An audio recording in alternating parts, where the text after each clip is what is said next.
พี่น้องลงจากรถกับคุณสำนัดกันไว้ซื้อพี่น้องเลยเนาะหากลงจากรถเพิ่นก็มาฮอดปุ๊บปั๊บรถเป็นสังกะสีแล้วก็อันไม้เพ่นผาเชื้อราพี่น้องที่ว่าทางผู้หลักผู้ใหญ่ทางมาแสนเพิ่นสั่งมา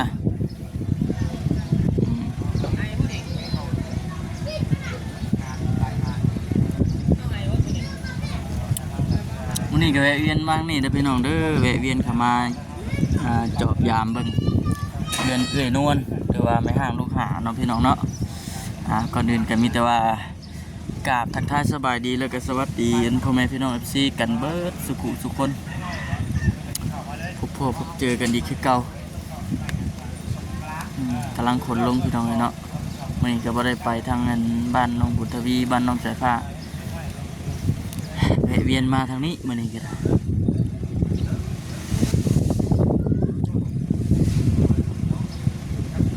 เป็นตับพี่น้องเนาะ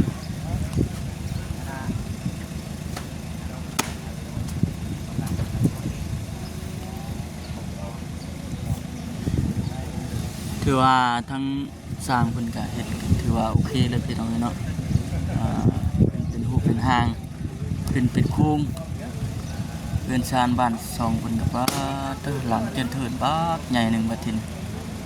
คักถือว่าเลิศที่สุดในหมู่บ้านนี่ก็แม่นพี่น้องเนาะเป็นทรงโมเดิร์น2ชั้นคักนะอันนี้คือท่านบ่ทันได้แล้วเด้นี่คือเป็นโค้งยังบ่ทันได้ใส่หมวกยังบ่ทันได้ใส่เสื้อแค่ว่าเป็นคนก็ได้ นี่เงินชานเพิ่นทำบ่ทันได้ใส่ผ้ายังบ่ทันได้ใส่สังกะสีเนาะพี่น้องเนาะเป็นสีนวลใส่ได้ว่าเราตกใจอยู่แค่ยังไม่ได้พูดเลยค่ะเป็นยังไม่ทันเลยเนาะ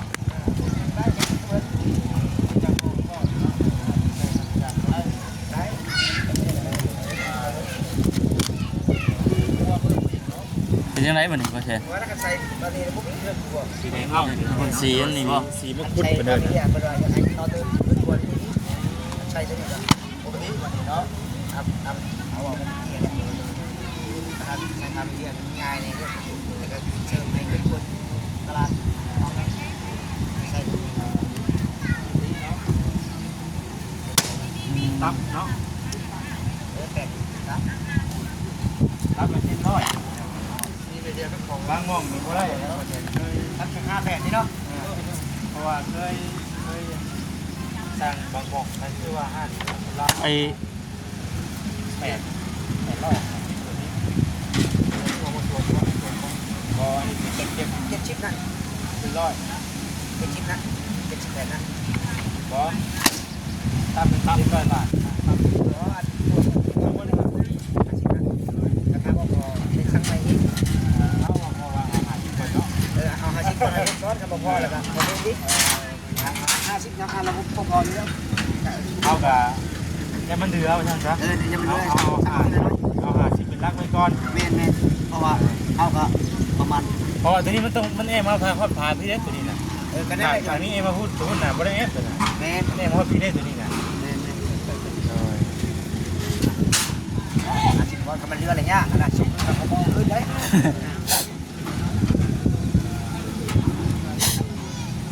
ครับสบายดีร่วมบัดบัดพ่อบัด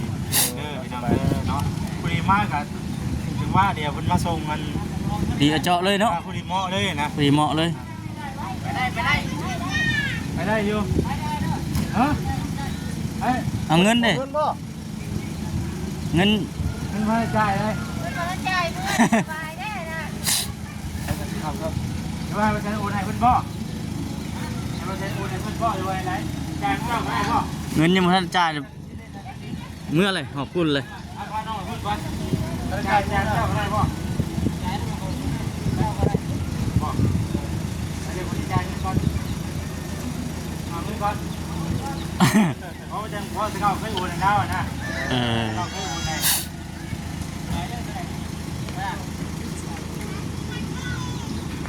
มุมลาดนะครับพี่นะเพราะว่าก็เราเห็นเลยว่าทางนี้ก็มาชนกันทางบ้านนี่แต่ว่าเขาไม่ได้ขับไปเลยคุณที่ว่าดีนะ ก็มีแต่โอนแต่ก็เลย โอ้โหเนี่ย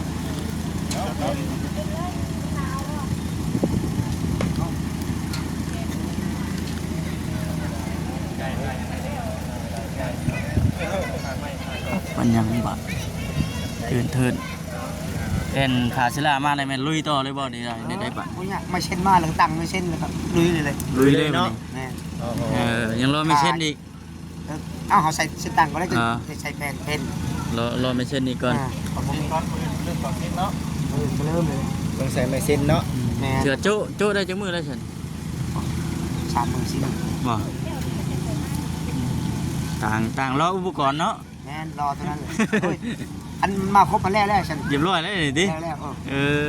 บอก เขาเฮ็ดจักเล็งเนี่ยผมมีรายงานนะ งานมีหลายบอน มีรายบอล เฮ็ดตัวนี้ เฮ็ดคนใหม่นะ ไปเลยเนาะ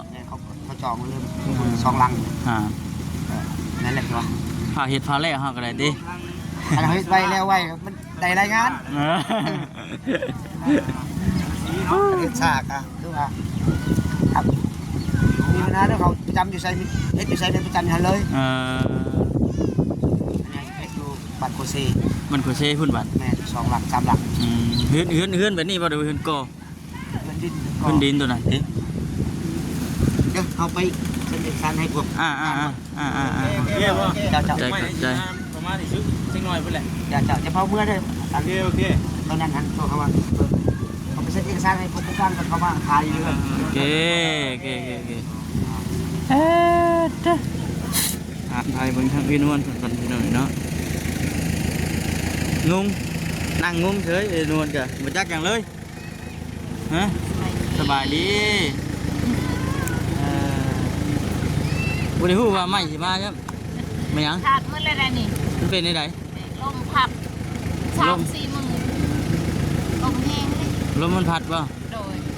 เออ เอาไม้เซ็นมากางตอนเสาร์ คือหาไม้นี่เต็งไว้ โดย ก่อนไหนลมเนาะช่วงนี้ก็ได้ ลมแห้งเลยค่ะ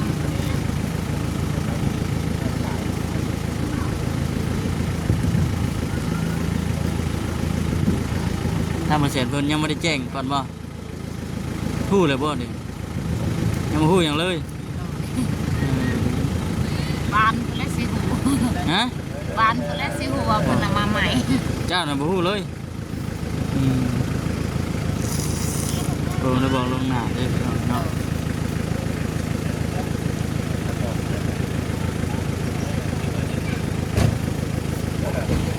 ไปละ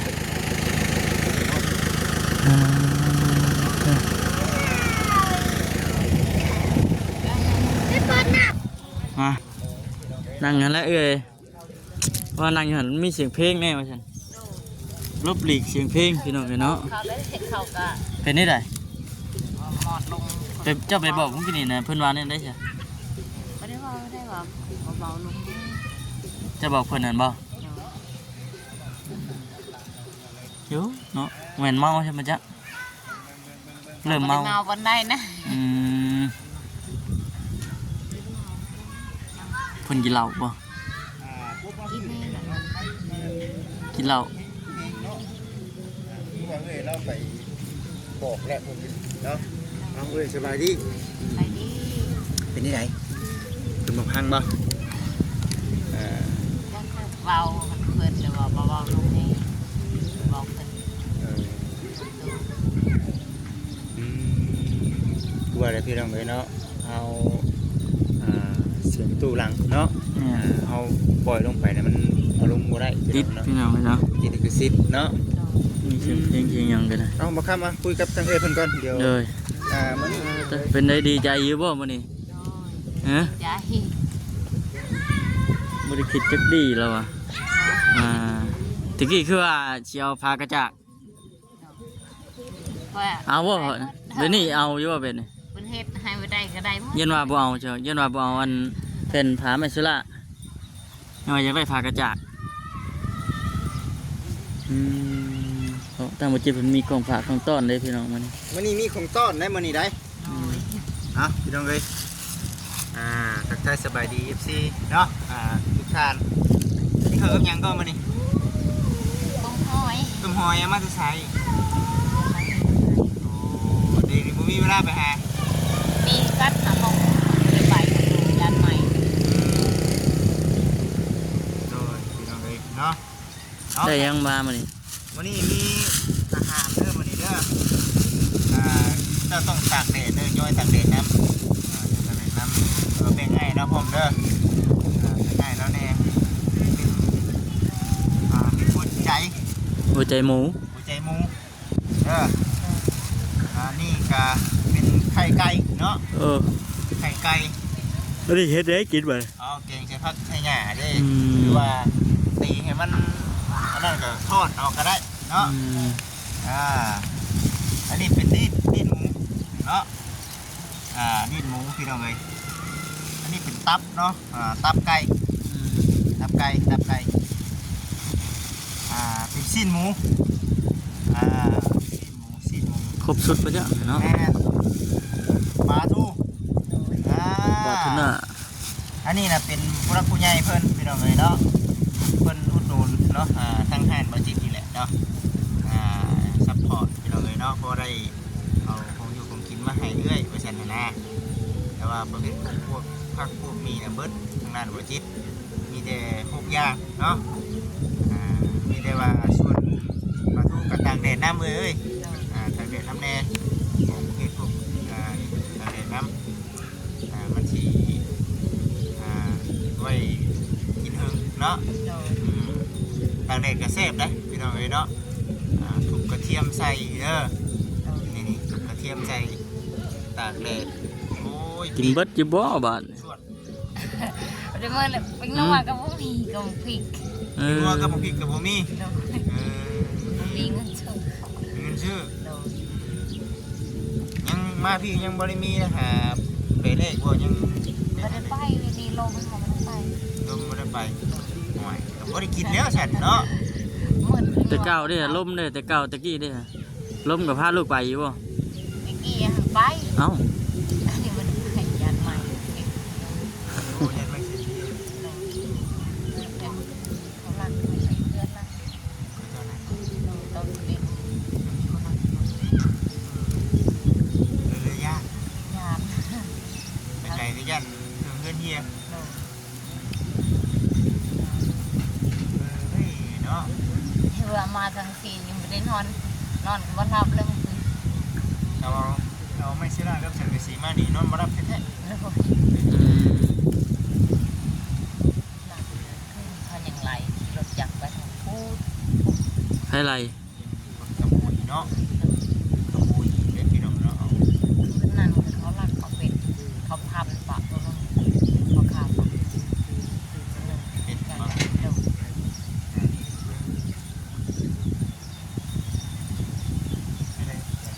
นาะยังไงก็อดเอาเนาะเพิ่นสิมาเฮ็ดมื้อใดก็เพิ่นว่าได้ยินยังบ่เพิ่นว่ามาเฮ้อเพิ่นเนาะ ตั้งกอง ตั้งกองบุญพอดีว่ามื้อนี้น่ะทางบ่แสนเพิ่นเอาไม้สลากับสังกะสีมาแน่เนาะบ่ครับเนาะ แม่น แล้วก็สิมีไม้ชิ้นน้ำเพาะเนาะ แม่นกำลังรอถ่ายอยู่พี่น้องเนาะ ว่านี่ไผก็บ่ตาบ่มา โดย เพิ่นเอาหยังก็มาให้นี่ ขนมแล้วก็ลูกซี่ ขนมกับลูกซีดเนาะ ไก่ทอด ไก่ทอดน้ำแน่บ่จิตบัดเป็นของสดบัดนี้เนาะเฮ็ดกินเองเนี่ยใดมักกินแบบใดเนาะปิ้งแบบใดเนาะชิ้นหมูปิ้งให้ลูกกินเนาะจะว่าใครก็ต้มหอยมันจักเอานั่นแหละพี่น้องเอ้ยเป็นผู้รักผู้ใหญ่เพิ่นเนาะทางสหรัฐอเมริกาเพิ่นแหละเพิ่นก็บ่สมบอกชื่อของน้ำพี่น้องเอ้ยเนาะพอได้บำรุงเด็กน้อยน้ำแน่บำรุงเด็กน้อย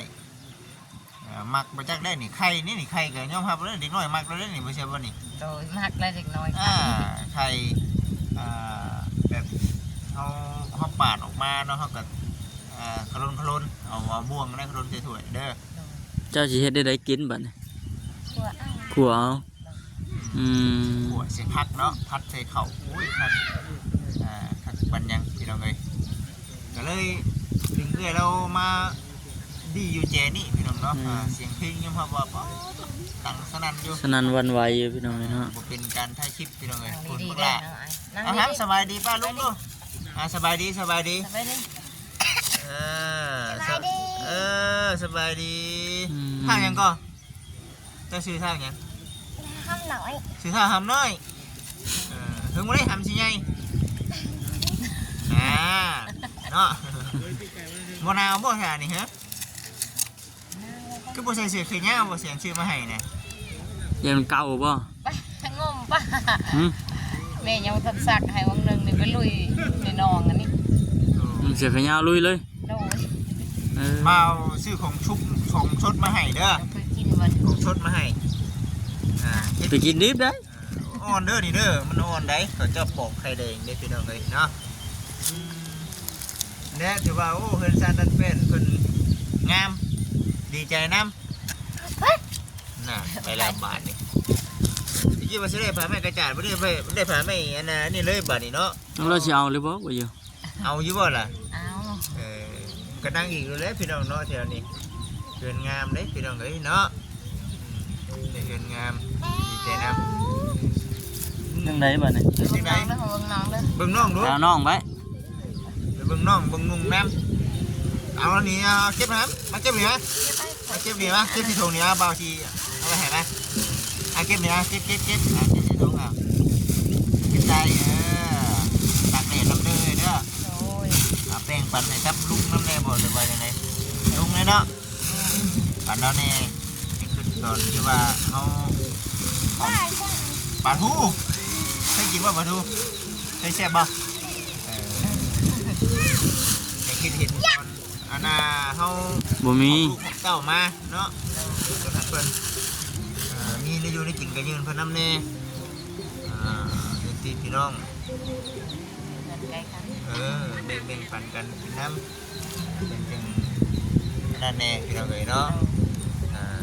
คนเพิ่นใกล้คนเคียงอยู่แล้วต่อไปภายภาคหน้าบ่เพิ่งพาอาศัยกันเนาะกับอีกอย่างแบ่งก็แบ่งทำที่แบ่งได้เด้อ โดย แบ่งจนเบิดจนคอเอาตัวเองบ่มีกินเอาแล้วติ แบ่งจนตัวเองบ่มีกินก็บ่ได้เนาะ โดย พอได้แบ่งน้ำจิตน้ำใจกันก็เอาแน่ไม่ยัง ใส่ น่ะ เสื้อกันหนาวเด้อหนาวเด้อ ไปใช้คนเทธรรมดายอดเนาะ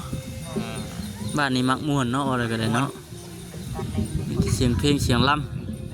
คือนั่นแหละพี่น้องเขาก็ได้มาเนาะมาหาเพิ่น บัดนี้เพื่อนเพิ่นขึ้นโค้งเป็นรูปเป็นหาง โค้ง เพิ่นว่าติดใส่ผ้าใส่โค้งหลังคาใส่โศกสังกะสีบ่อย่างโอ้ยยังคักเนาะ งาม อืม งามเลยเห็นเลยเนาะ โดย ไปเลยเอาขอบคุณเพิ่นเลยเนาะบ่ใช่เพิ่นให้เพิ่นแน่ คุณหลอกคุณยายขอบใจหลายๆเด้อให้เก็บยังไงได้ของขายยังไงมีในสุขภาพแข็งแรง ร่ำรวย อายุมันควันยืนให้ร่ำรวยสา ถูกเนาะได้คงอยู่คงกินให้ลูกให้เต้าเนาะ โดย คือว่าดีใจน้ำพี่น้องเอ๋ยเนาะมื้อนี้ทางบริษัทเองก็ได้มามอบเครื่องมอบของให้กับทางเอ๋ยนวลเพิ่นเป็นที่เห็นไว้แล้วล่ะเป็นที่ถ่ายบรรยากาศเนาะครับ แม่น ได้แล้วบอกเจ้า ได้แล้ว มาสมัคร เพื่อเอ้ยนวลบุญโชคใหญ่ล้นทับนะเบิ่งเพื่อนก็ได้อยู่เพื่อโอ้คักได้เนาะที่สุดได้ มันเกิดเป็นเท่านี้แหละพี่น้องเอ๋ยเนาะใช่สิป้าไปใช้ไปไป ไปจะไปนอนกินนี่กันจบคลิปก่อนไปนอนอยู่ดีมีแฮงสบายดี